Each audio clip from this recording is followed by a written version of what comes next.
Hello everyone. Hello guys. So ये हमारा होने वाला है डे 2 इन द कुर्ग, जहाँ पे हम स्टार्ट करने वाले हैं पहले कुशल नगर को नहीं, सबसे पहले स्टार्ट करने वाले हैं ब्रेकफास्ट करने के लिए, जो कि सबसे ज़्यादा इम्पॉर्टेंट है। उसके बाद हम लोग जाएंगे कुशाल नगर में दोबारे, एलिफेंट केव करके है कुछ, उसके बाद हम डायरेक्ट निकलेंगे। पहले मैं देख के आया उसका नाम मडिकेरी। हाँ, मडिकेरी। तो मडिकेरी में बहुत सारी चीज़ें हैं, बहुत सारी जगह है, वो हम एक्सप्लोर करने वाले हैं आज। तो उसके लिए स्टे ट्यून्ड। अभी हम पहले निकलते हैं ब्रेकफास्ट के लिए। ये है हमारी प्रॉपर्टी का inside view.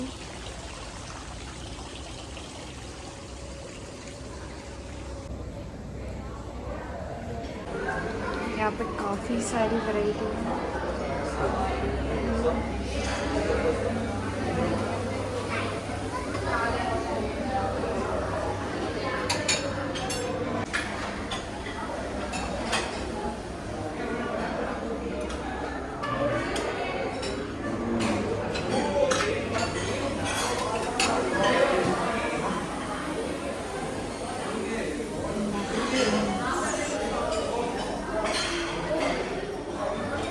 So my plate looks like this.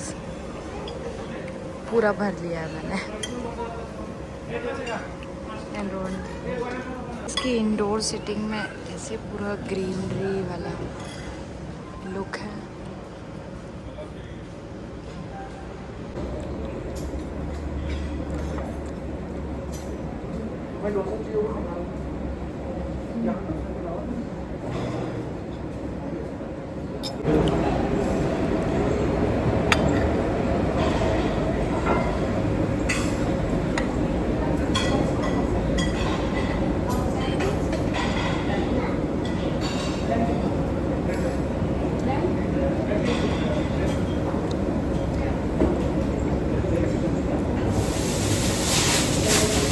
बहुत सॉफ्ट इडली है सच में।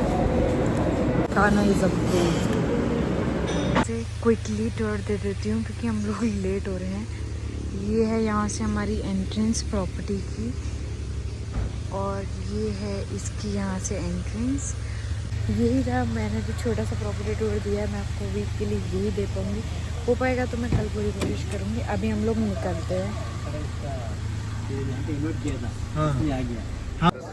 तो हम लोग फाइनली पहुंच गए हैं यहाँ पे दोबारा एलिफेंट कैंप। मैं बहुत एक्साइटेड हूँ इसके लिए। यहाँ पे रिवर है, रिवर से आप आई मीन बोट से जाओगे उधर की साइड की। तो लाइन बहुत लंबी है, बहुत भीड़ है। अच्छा वीकेंड भी है, सैटरडे है, तो उस वजह से भी भीड़ काफ़ी ज़्यादा है, और धूप भी ज़्यादा है, सब चीज़ ज़्यादा ही है। धूप भी ज़्यादा है, भीड़ भी ज़्यादा है, बहुत भीड़ है। मैं आपको दिखाती हूँ यहाँ। देखो वहाँ से ये लाइन आ रही है, और ये देखो बहुत लंबी लाइन है। कहाँ तक है ये? ओह शिट, तो बहुत लंबी लाइन है। कुछ कहना चाहोगे? बहुत ज़्यादा लंबी लाइन है। मुझे लग रहा है 1.5-2 घंटे तो यहीं पे ही लगने वाले हैं। बट मैं आपको यहाँ से ये दिखाती हूँ, रिवर कितनी प्यारी लग रही है। सी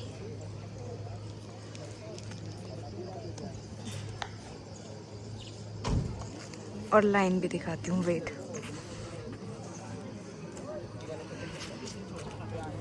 ये तो लाइन है ही, उसके आगे भी वहाँ पूरी लाइन है।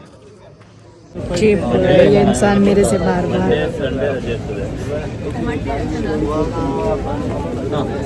बहुत मजा आ रहा है। इतना मजा तो कभी मैंने सोचा ही नहीं था कि इतना मजा आएगा, इतना लाइन में लगना पड़ेगा। अगर यही सब पता होता तो हम स्टेकेशन करते ना, क्यों निकलते। हमें आदत नहीं ना, हमारी बॉडी उतनी एक्टिव नहीं है। फैक्ट ये है, दुख दर्द पीड़ा खत्म हो सच्चाई गई है। है। और ये मोहिनी और मैं, हम दोनों की बात कर रहा हूँ। टिकट मिल गई है, अब बस चलते हैं। आ जाओ सर जी। 420 की टिकट थी 2 लोगों की। अगर आप लेकिन वीक डेज में आते हो तो आपको यही चीज़ 180 की पर पर्सन है, वैसे 210 है अगर आप वीकेंड में आ रहे हो। किसी 30 रुपीज़ एक्स्ट्रा ऑन वीकेंड। यार यहाँ पे एक चीज़ का प्लस है कि आपको ना बोट राइडिंग प्लस एलिफेंट के मतलब दोनों चीज़ देखने के लिए, दो चीज़ एक्सपीरियंस करने के लिए मिल रही है इन दिस प्राइस। तो और इस इंसान को बस अपने फेस ही देखना होता है इसमें कैमरे में। बट है कि नहीं है वो तो आने के बाद पता चलेगा। हाँ तुम तो रोहन वहीं रुक जाओगे ना, तुम तो आओगे नहीं ना वहाँ से। नहीं वो तो तुम रुकोगी, एलिफेंट तो तुम, मैं तो इंसान हूँ ना। दिल्ली जाना है नहीं जाना? दिल्ली जाना है लेकिन अब तो अकेले ही जाना पड़ेगा क्योंकि दोबारा एलिफेंट कैब में तो नहीं जाओगी। चुप, चलो चलो।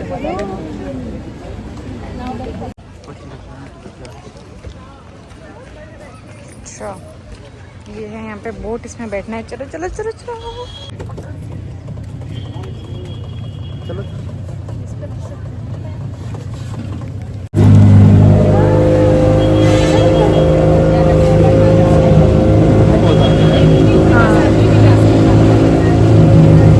कावेरी रिवर झील क्यों लग रही है? हाँ ये वाली जो रिवर है ये कावेरी रिवर है यहाँ पे। एक नहीं है, रिवर है।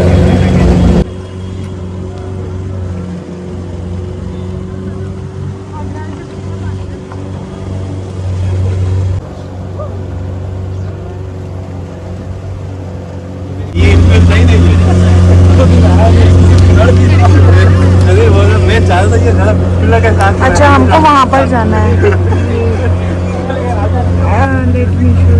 हाँ हमको यहाँ पर जाना है, फिर यहाँ से दोबारा एलिफेंट कैंप चले।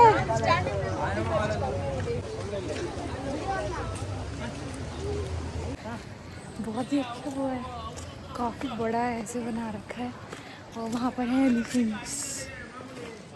Let me show you. ये है यहाँ पे एलिफेंट।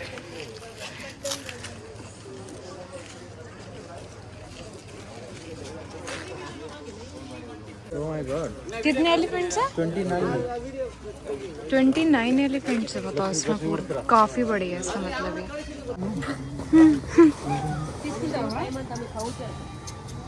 वाह कितना क्यूट है यार ये।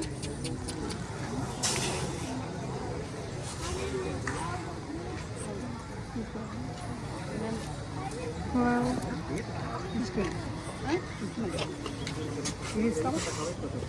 कितने क्यूट लग रहे हैं यार ये। मैंने कभी इतने पास से ऐसे दांत निकाल के नहीं देखा एलिफेंट्स को। काफी बड़ा है ये एरिया।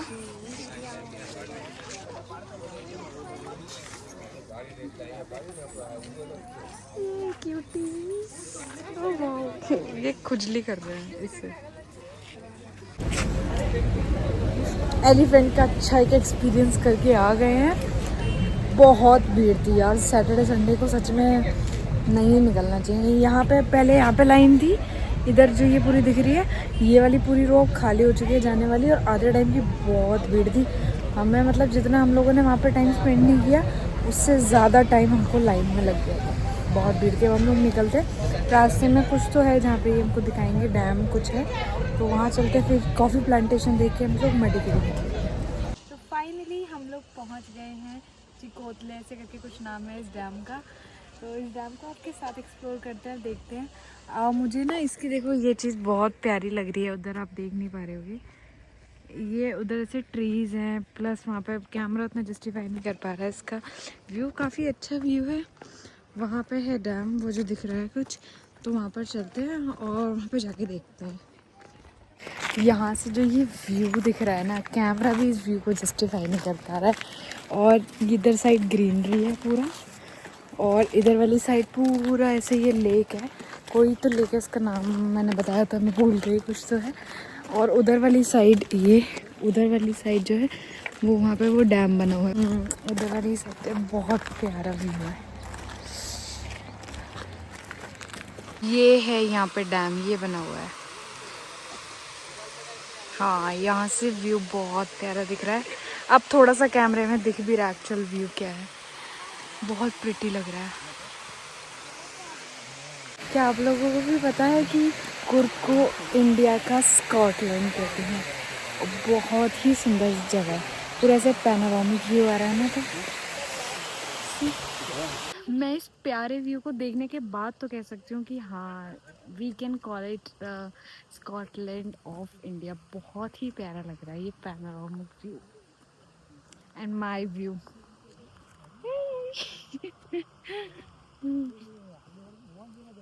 चलो हम लोग निकलते हैं यहाँ से।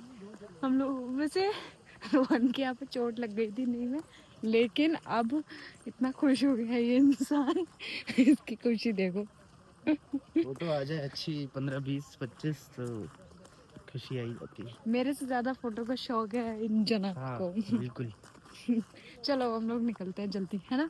अब हम जाएंगे कॉफी प्लांटेशन का टूर लेने के लिए। एक चीज आपको दिखानी रह गई थी यहाँ पे, ये बहुत सुंदर लग रहा है। रोहन ये क्या है पता है तुम्हें? कुछ रिजर्वायर है वाटर को स्टोर करने के लिए। अच्छा, नीचे वाटर स्टोर। बहुत सुंदर लग रहा है ये भी व्यू। चलो हम लोग पहुंच गए हैं कॉफ़ी प्लांटेशन का टूर देखने के लिए। मेरे नी में हो रहा है बहुत पेन। हो जाएगा कॉफ़ी का प्लांटेशन, और हाँ स्पाइसेस का भी है, तो वो देख के शायद दर्द ठीक हो जाए रोहन का। तो यहाँ पे इन्होंने टिकट हमें चार्ज किया 200 पर पर्सन, जो कि थोड़ा तो कॉस्टली लगी मुझे, बट देखना तो बनता। गाइड आएगा, यहाँ पे सब लोग बैठे हुए हैं उधर साइड बेंच पे, तो गाइड आएगा तब हम लोग जाएंगे अंदर। सफेद सफेद कलर का जो पात है सब देख रहे हैं बीच वाला पार्ट में। यहाँ पे ये पेड़ का नाम होता है दालचीनी, सिनेमन जो होता है ना, दालचीनी का जैसे प्लांट होगा। मतलब पूर्व में हम लोग सबसे ज्यादा मात्रा में प्रोडक्शन करते हैं कॉफी का, और एक कॉफी के साथ में जैसे हम लोग टेम्परेचर रहने की वजह से स्पाइसेस को भी जैसे और अलग अलग वैरायटी के ट्री और प्लांट्स को बीच में लगा के पूरा पकेगा तो चेरी का फ्रूट का जैसा जब लाल कलर में जब राइपेंड होता है तो जैसे हम लोग पौधे में से कॉफी का बीज को हार्वेस्ट कर सकते हैं। और ऊपर वाला कॉफी का जैसे छिलका इसको जैसे हम लोग सड़ा के इसका वाइन बनाने के लिए बोल के इस्तेमाल करते हैं। और अंदर में जैसे अपने कैफेस में कॉफी का सीड्स देखा होगा, जैसे रोस्ट एंड पाउडर करके जैसे उसका एग्जैक्ट आपको फ्लेवर टेस्ट में पता चलता है ना। तो जैसे पौधे में आपको कॉफी का खुशबू आता नहीं है, सिर्फ रोस्ट एंड पाउडर करने से कॉफी का एग्जैक्ट फ्लेवर टेस्ट में पता चलता है। तो और ये दालचीनी होता है, जैसे दालचीनी निकलता है पेड़ का छाल वाला पार्ट को 2 लेयर से जैसे छीलने से, तो इसमें से आपको 2 डिफरेंट वैरायटी टाइप वाला दालचीनी निकलेगा। देखो वाला ये जो बड़े पत्ते वाला जो पौधा होता है ये रोबस्टा कॉफी का आपको प्लांट्स होता है, जो कि फिल्टर कॉफी के लिए बोल के जैसे इसका इस्तेमाल करते हैं। तो अरेबिका प्लांट का जैसा हाइट होता है ना, जैसे आप सभी शॉर्ट हाइट में देखने को मिलेगा, क्योंकि दोनों प्लांट को हम लोग साल में 3 से 4 बार अपर वाला पार्ट में से ट्रिम करके इसका हाइट को बैलेंसिंग करते हैं, वरना कॉफी का वजन के कारण ये पौधा आपको बेंड होकर जैसे टूट जाता है। इस वजह से जैसे इसको धूप से और बारिश से बचा के रखने के लिए ट्रिमिंग भी करके इसको जैसे हम लोग बड़ा बड़ा ट्री और प्लांट्स के साथ में लगा देते हैं। और आप आपका जो सर के ऊपर में जो दिखने वाला बड़े पत्ते वाला जो पौधा होता है, देखिए ये होता है अंजीर का प्लांट, जैसे कॉफी का प्लांट को छांव के लिए बोल के भी, और जैसे इसमें से अंजीर का प्रोडक्शन करने के लिए निकालने के लिए बोल के भी इस्तेमाल करते हैं। और दुनिया में टोटल होके एक 700 वैरायटी का जैसे अंजीर का फैमिलीज होता है, तो उसमें हम लोग खाने के लिए बोल के इस्तेमाल करते हैं एक 12 वैरायटी से लेके 15 वैरायटी का जैसे अंजीर को। और उसमें इसका पत्ता हाथी का कान जैसा बड़ा और चौड़ा दिखा देने की वजह से यहाँ पे हम लोग इस अंजीर का प्लांट को एलिफेंट ईयर फिग बोल के यहाँ पे हम लोग इसको बुलाते हैं। मतलब इसका पत्तों को अगर हम लोग तोड़ के सुखा देते साउथ इंडिया में, मंदिर ज्यादातर मात्रा में रहने का उससे प्लेट्स और कप्स बनाने के लिए बोलते ज्यादातर इसका पत्तों का इस्तेमाल पे करता है। इधर यहाँ पे सामने वाला पार्ट में ये पौधे का नाम होता है इलायची, छोटी इलायची जो होता है, देखिए छोटी इलायची का जैसे प्लांट होगा। और इसको यहाँ पे हम लोग सबसे ज्यादा छांव रहने के कारण को जैसे इसको लगाते हैं, क्योंकि बोले तो इलायची का प्लांट को लगभग एक 90% जितना छांव और एक सिर्फ 10% इतना सूरज को रोशनी का जरूरत पड़ेगा इलायची का प्लांट के लिए। और इसको अगर हम लोग जैसे पानी बह के जाने का जगह में, कोस्टल रीजन एरिया में जैसे फॉल से हो गया या रिवर्स हो गया, जैसे उसका साइड में जैसे प्लांट करते थे ना, इलायची को जैसे हार्वेस्टिंग साल में 2 बार किया जाता है। मतलब हर 6 महीनों में 1 बार ये पौधे में से इलायची का जैसे हम लोग हार्वेस्टिंग कर सकते हैं। लेकिन यहाँ पे 6 महीना धूप गिर के 6 महीना जैसे बारिश गिरने का उससे मतलब साल में 1 ही बार इलायची का जैसे हार्वेस्टिंग होता है। तो बारिश का समय में जो कि जून और जुलाई जैसे इसका हार्वेस्टिंग होगा। और हल्दी और अदरक जैसे जमीन के अंदर वाला पार्ट में इलायची नहीं, जमीन के बाहर वाला पार्ट में ग्राउंड लेवल पे जैसे आपको इलायची ग्रोथ होता है। और इतने सारे सा प्लांट का गुच्छों से अगर हम लोग इलायची को जैसे हार्वेस्टिंग जैसे करते हैं, तो भी जमीन के बाहर वाला पार्ट में इसका जैसे साइज कॉफी का पॉट जैसा जैसे हरे रंगों में जब भी टर्न होगा, तो तभी हम लोग इलायची को जैसे हार्वेस्ट करते हैं। मतलब ये जो अपना उंगली का पहला निशान जितना जब साइज में बढ़ेगा, तो तभी हम लोग इलायची का जैसे हार्वेस्टिंग करते हैं। तो इतना सारा सा प्लांट का गुच्छा से गिन चुन के हम लोगों को हर साल एक 250 ग्राम से लेके सिर्फ और सिर्फ एक आधा केजी इतना इलायची निकलता है। मतलब एक प्लांट के लिए 1 साल में सिर्फ आधा केजी इलायची निकलता है ना। तो आपको दिखाई देगा, देखिए जैसे ये होता है इसका फ्रूट, यहाँ पे आपको देख सकते हैं। तो अभी और थोड़ा साइज में बड़ा होगा, और इसको जैसे उल्टा करेंगे तो यहाँ पे आपको इसका फ्लावर देख सकते हैं। ये अभी हल्दी कलर में, तो केसर नहीं तो लाल कलर में, मरून कलर में जब बिटाना होता है ना, जैसे यहाँ पे हम लोग उसको जायपत्री का नाम से यहाँ पे हम लोग उसको बुलाते हैं, मतलब जायफल और जायपत्री जो होता है। देखिए ये दोनों वैरायटी का स्पाइसेस आपको एक ही पेड़ में से निकलता है, जो कि इस तरह मतलब ये पूरा भी कवर्ड होकर इस तरह चिपका रहता है। तो तभी हम लोग इसका इस्तेमाल करके जैसे हम लोग गरम मसाले के लिए और स्वीट्स बनाने के लिए बोल के ज्यादातर इस्तेमाल पे करते हैं। आपको कोई सारा दिखता है देखने के लिए। ये सफेद और हल्दी चंदन जो रहता है, देखिए जैसे इसको कॉस्मेटिक्स के साथ में भगवान का पूजा के लिए बोल के ज्यादातर इस्तेमाल किया जाता है सफेद और हल्दी चंदन को। और इसको जैसे हम लोग साउथ इंडिया में और कहीं पे भी इंडिया में कहीं पे भी लगाते हैं। तो जैसे इसके साथ में ना एक सपोर्टिव ट्री को जैसे प्लांट करना होगा, एक तो आम, नहीं तो जामुन का पौधा आपको दिखाई देगा, क्योंकि इसका जो जड़े रहता है जमीन के अंदर हर जगह स्प्रेडेड दिखाई देने की वजह से ये दूसरा पौधा का जड़ों को ढूंढते हुए जाके उसका जड़ों से सारा न्यूट्रिशन को एक्सट्रैक्ट करके जैसे जीता है, खाना पानी न्यूट्रिशन को लेकर जीने का उसे। इस पौधे को यहाँ पे हम लोग बुलाते हैं सेमी रूट पैरासिटिक प्लांट करके यहाँ पे हम लोग उसको बुलाते हैं, मतलब ये दूसरा प्लांट के ऊपर डिपेंडेबल रहता है इस वजह से। तो यहाँ पे हम लोगों ने इसका ठीक 10 मीटर डिस्टेंस पर दूरी में आम का पौधे को प्लांट किया। देखिए जैसे आम का पौधे का न्यूट्रिशन लेके जब ये प्लांट आपको जीता तो और फूलों का तो इस्तेमाल ही नहीं किया जाता है, वो छोड़ते इसका स्टेम ब्रांचेस वाला पार्ट और रूट्स वाला पार्ट में से हम लोग चंदन को निकालता है। और चंदन का हार्ट वाला पार्ट जो निकलेगा, जो कि जमीन के अंदर उसका रूट्स वाला पार्ट होता है, जो कि इसका रूट्स को हम लोग मार्केट में बोलते हैं येलो सैंडल, हल्दी चंदन करके बुलाते हैं। जैसे अगर आप मंदिरों में जाते हैं तो देखिए भगवान का बॉडी पे जैसे कि इसके लेप करने के लिए बोल के यूज किया जाता है, क्योंकि बॉडी को ठंडा रखने के साथ में अगर आप पूजा करने के टाइम पे आपका फोकस और कंसंट्रेशन एक ही जगह में बने रहने के लिए तिलक लगाते हो, जैसे तिलक लगाने के लिए बोल के इसका रूट्स वाला पार्ट का जैसे इस्तेमाल करने के। अगर आप दुनिया का कोई सा भी कोने में खरीदने के लिए बोल के जाते हैं तो असली है कि नकली है पहचान में तो बहुत आसान है। जैसे चंदन का लकड़ी को खरीदने से पहले उसको एक बार निकाल के उसको स्मेल करके देखो, अगर उसका लकड़ी में से खुशबू आता है वो नकली चंदन होता है, क्योंकि उसको सैंडलवुड का ऑयल में डिप करके रखे उसके बाद में ड्राई करके सेल करते हैं। सैंडलवुड का लकड़ी में स्मेल नहीं आना चाहिए तो असली होता है कि क्योंकि चंदन का एग्जैक्ट आपको लकड़ी का स्मेल जब आप घिसोगे जलाओगे तभी आप उसको पाउडर करोगे तभी उसमें से लकड़ी में से खुशबू आने के साथ में ना। इसका स्टेम और ब्रांचेस वाला पार्ट अगरबत्तियां या धूप का स्टिक्स, नहीं तो कर्नाटक का फेमस ब्यूटी प्रोडक्ट्स के लिए चंदन का जैसे मैसूर सैंडल नाम का ब्यूटी प्रोडक्ट जो बनेगा, इसका स्टेम और ब्रांचेस वाला पार्ट का लकड़ी का इस्तेमाल करके आपको बनेगा। तो इसके अंदर में कॉफी का बीज को डाल के जैसे रोस्ट किया जाता है, इसके अंदर में कॉफी का बीज आपको रोस्ट होता है, मतलब ये ड्रम गर्म होने का है। उसके बाद में जैसे हम लोग उसमें डालते हैं कॉफी का बीज को, तो पहले हम लोग पौधे में से हार्वेस्ट किया वाला कॉफी का बीज का छिलका उतारने के बाद अंदर में आपको कॉफी का बीज जैसे निकाल के जैसे अंदर का जो दाना होता है इसको जैसे हम लोग एक 20 मिनट तक 80 डिग्री टेम्परेचर का इतना रोस्ट करते हैं। तो मिलता है पहला रोस्टिंग लाइट रोस्टिंग बोल के बुलाते हैं, और इस कॉफी का नाम होता है ग्रीन कॉफी बोल के बुलाते हैं। और जैसे इसको 40 मिनट से लेके 1 घंटा अगर हम लोग रोस्ट करते हैं तो कॉफी का कैफीन कंटेंट कम होकर ब्राउन नहीं तो ब्लैक कलर में दिखा देता है। ब्राउन है तो मीडियम रोस्टेड कॉफी का बीज, जो कि हम लोग नॉर्मल कॉफी पीते हैं, जो कि बनाने के लिए इस्तेमाल किया जाता है। और 1 घंटा रोस्ट करते हैं तो जैसे मिलता है डार्क रोस्टेड कॉफी का बीज, जो कि ब्लैक कॉफी बनाने के लिए बोल के इसका यूज करने के साथ साथ में ना। जैसे इनकेस अगर आप परफ्यूम का शॉप में कहीं पे भी जाते हैं तो वहाँ पे इसको स्मेल को न्यूट्रलाइज करने के लिए बोल के देता है। देखिए वहाँ पे आपको डार्क रोस्टेड बीज सबसे ज्यादा मात्रा में काम आता है।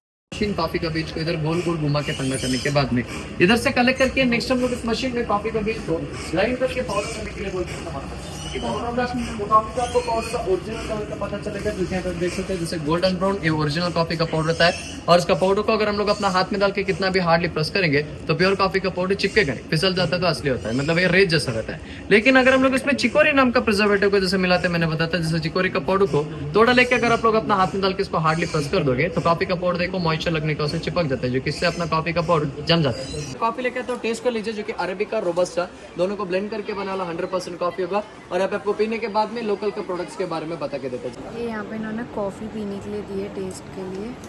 ओवन कैसी लग रही है? मस्त लग रही है कॉफ़ी।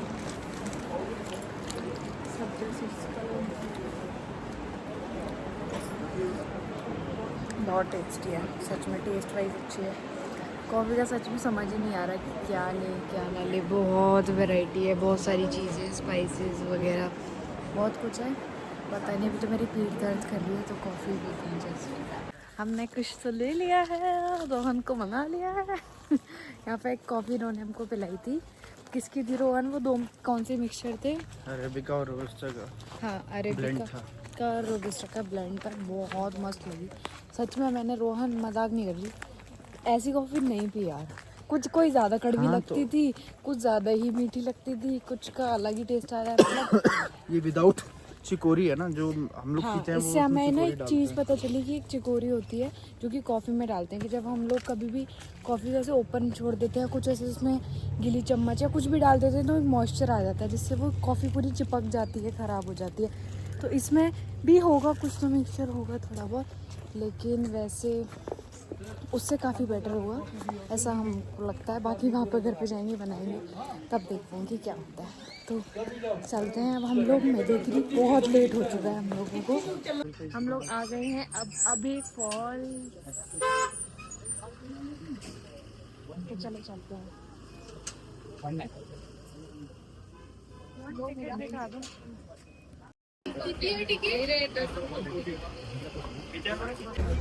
हम लोग पहुँच गए। कितने की टिकट है इसकी? 20 रुपए की है, मतलब 10 रुपये पर पर्सन। ठीक है चलेगी। यहाँ पे भी यार मैं यहाँ पे एक चीज़ देखी है, कहीं का भी यहाँ पे रास्ता देख लो जाने का, बहुत सही नहीं लगता ये सब पूरा। नहीं थोड़े गड्ढे वड्ढे भी हैं, ऐसी बात नहीं। नहीं रास्ता मतलब कि ऐसे किसी टूरिस्ट अट्रैक्शन पे जाने का रास्ता है ना, सही है। वो सही है। देखो मैं आपको दिखाती हूँ, ये देखो। और ये जैसे यहाँ से आए थे, काफ़ी अच्छा से रास्ता बनाया हुआ है इन्होंने हर जगह पे, चाहे भी हम एलिफेंट कैंप गए थे या कहीं भी। तो चलते हैं अबे फॉल्स। कितना प्यारा रास्ता है अबे फॉल्स का।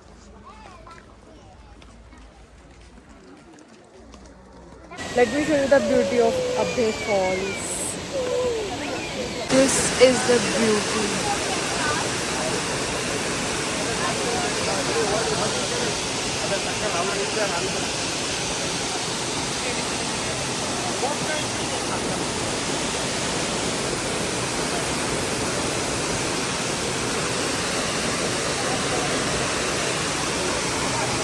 बहुत सुंदर जगह है, सच में बहुत सुंदर है ना, प्यारा लग रहा है ना। मुझे कैंपटी फॉल की याद आ गई। हाँ कैंपटी फॉल भी गए थे शायद से, ऐसे कुछ था उत्तराखंड में ना, देहरादून के आगे। लेकिन नहीं यार ये नज़ारा मतलब ऐसे ना पूरा पहाड़ों के बीच में, ऐसे पूरे पहाड़ों के बीच में बहुत सुंदर लग रहा है, मानना पड़ेगा। नहीं पूरी अच्छी जगह है। स्टार्टिंग में हम थोड़ा से वो हो रहे थे डाइसी की, पता नहीं कैसा होगा, बट अच्छी है। अबे फॉल से अब हम लोग निकल के कहाँ पहुँचे ये आपको देखने के लिए मिलेगा कल के व्लॉग में, तो स्टे ट्यून फॉर दैट।